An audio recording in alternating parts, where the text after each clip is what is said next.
I'm a girl who'd been gone without a trace for 11 long years. I suddenly stumbled aimlessly out onto the busy street. Kind-hearted strangers nearby didn't waste a single second. They dialed the emergency line for an ambulance right on the spot. My name is Alice, 11 years prior. I was making my way back to my house when a pickup truck pulled up beside me and snatched me away. The vehicle sped off down the road in a flash. Locked up tight in the trunk, I quickly drifted into unconsciousness. I was trapped in that nightmare for 11 endless years. Riding in the ambulance, I kept muttering my name over and over, Alice. When my mom Gemma got the call that her daughter was finally coming home, tears streamed down her face without pause. She told my dad Sam the unbelievable news in total shock. Our whole family raced to the hospital in a hurry. Lying in that hospital bed, my skin looked deathly pale. Dad caught sight of the tattoo on my arm, and he knew right away that I was his little girl. He thought back to the big arguments we'd had about that tattoo once. Now, all those old fights felt totally pointless. Worn out completely,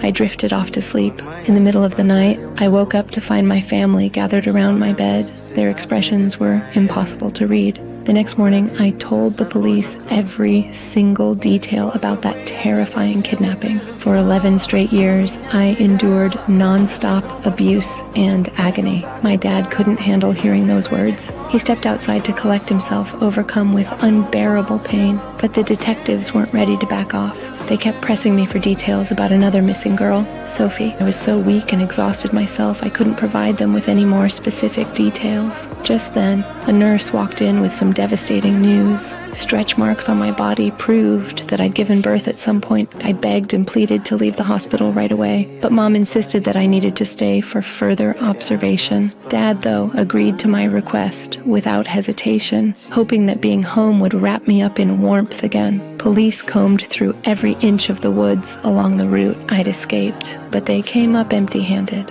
Eventually, I made my way back to the house I once knew. My family watched me quietly from the side, waiting to see how I'd react to being home, glancing at the photo of me and my brother on the wall. Everything felt oddly familiar to me. This was the home I'd dreamed about every single day for years. Mom tried to bring up the topic of the baby I'd had, but I flat out denied it. No hesitation at all, insisting that I'd never given birth to a child. Dad asked softly if he could give me a hug, but the second he felt how stiff my body was, his heart ached even more than before. Mom told him to go rest for a while. I stayed completely silent, listening as my parents quietly walked out of the room. Once they were gone, I ran my fingers slowly along the walls of the bedroom. A tiny, almost unnoticeable smile tugged at my lips. Late that night, Mom peeked into the room to check if I was asleep, and what she saw shattered her heart into pieces. After years of being locked up against my will,